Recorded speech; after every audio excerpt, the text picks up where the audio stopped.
अस्सलाम वालेकुम अगेन। आज मैं स्प्रिंग रोल्स बना रही हूँ और मैं आपको दिखाती हूँ होममेड स्प्रिंग रोल्स।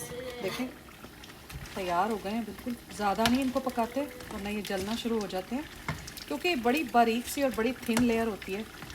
समोसा पट्टी कह सकते हैं आप, या रोल पट्टी की।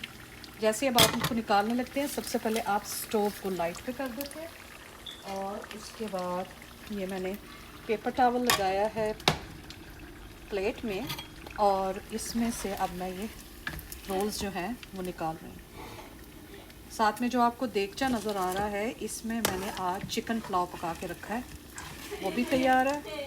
साथ में रायता है, चिकन पुलाव है, स्प्रिंग रोल्स हैं, पकोड़े हैं, फ्रूट चाट है और खजूर है। ये इस तरह से मैंने स्प्रिंग रोल्स बना के ना दरमियान में पेपर टॉवल की लेयर दे दी थी, ताकि ये एक दूसरे के साथ स्टिक ना हो। ये देखें, ऐसे होते हैं स्प्रिंग रोल्स होममेड। इसके अंदर कीमा है, प्याज है, शिमला मिर्च है, गाजर है और बंद गोभी जिसको कहते हैं वो है, कद्दूकश की हुई। साथ में सिरका है, सोया सॉस है, ketchup, salt, garlic powder, garlic salt, और थोड़ा सा मैंने इसके अंदर कॉर्नफ्लोर मिक्स करके डाला था, ताकि मिक्सचर जो है ना वो बाइंड रहे। क्योंकि जब आप अक्सर स्प्रिंग रोल वगैरह खाते हैं तो वो निकल के चीज़ें नीचे गिर रही होती हैं, सारी फिलिंग वगैरह, कीमा और सब्ज़ी वगैरह। हल्का सा अगर आप कॉर्नफ्लोर 1 से 2 चम्मच पानी में मिक्स करके मिक्सचर के अंदर डाल देना, तो वो एज अ बाइंडर काम करता है और आपका सारा मिक्सचर जो है वो बाइंड रहता है। और जब आप स्प्रिंग रोल खाते हैं तो चिकन या कीमा या वेजिटेबल बाइट के साथ नीचे नहीं गिरता, बल्कि अंदर ही रहता है। तो ये जनाब तैयार हो रहे हैं स्प्रिंग रोल्स। आप कहते होंगे कि मैंने वही वाली उस दिन वाली लाल चादर ली हुई है। ये बड़ी अजीब बात है कि पहले दिन से जो चादर मैं रमज़ान में ले लेती हूँ ना, नमाज़ पढ़ने के लिए, कुरान पढ़ने के लिए, रोज़ों में, वही चादर पूरा रमज़ान में लेके रखती हूँ। हालांकि 1000 चादरें हैं।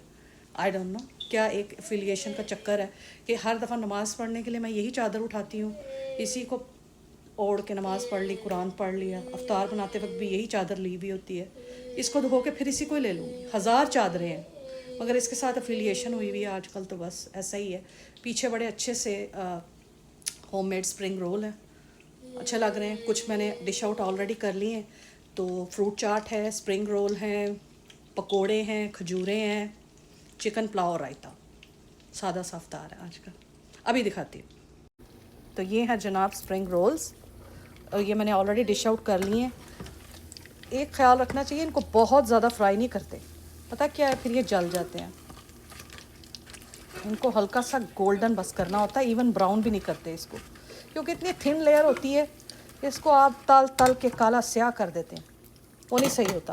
देखें इतना कितना परफेक्ट कलर है ये। Look at the colour, how perfect this is. तो ये जनाब आज मैंने बनाए हैं ढेर सारे, और ये पड़े हुए हैं जिनको अभी फ्राई करना है। यहाँ पे मज़ेदार सा चिकन पुलाव है, देखें ज़बरदस्त सा चिकन पुलाव है। दोपहर में ही बना के रख लिया था कि आज चिकन पुलाव खाया जाएगा। और अभी आपको फ्रूट चाट भी दिखाती हूँ और फिर पकौड़े भी दिखाती हूँ। तब तक आप स्प्रिंग रोल्स देखें। चूल्हा ज़रूर साफ़ रखा करें, क्योंकि बड़ा ज़रूरी होता है कुकिंग करते हुए सफाई भी साथ साथ मलहूज़े खाते रखी जाए, वरना अमूमन गंद इतना पड़ जाता है और इतना इकट्ठा हो जाता है, फिर रोज़े के बाद, रोज़े में अफ्तार के बाद तो ऐसी हालत हो जाती है कि उठा भी नहीं जाता, तो फिर सफाई करना बड़ी मुश्किल हो जाती है। तो मैं तो साथ के साथ ही सारा काम वाइंड अप कर लेती हूँ। चले आपको फ्रूट चाट दिखाती हूँ। ये फ्रूट चाट है,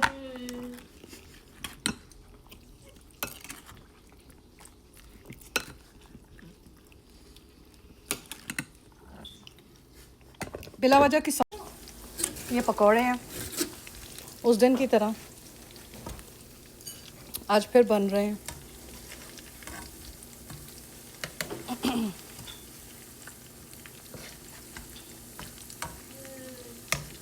पकोड़े में याद रखें, हमेशा सब्ज़ी ज़्यादा डालते हैं और बेसन कम डालते हैं। वो पकोड़ा पकोड़ा ही नहीं होता जिसमें बेसन बेतहाशा और सब्ज़ी कम हो, फिर वो क्रंची और क्रिस्पी नहीं बनते। ये देखें, सब्ज़ी ज़्यादा हो और बेसन जस्ट एज अ बाइंडर होना चाहिए।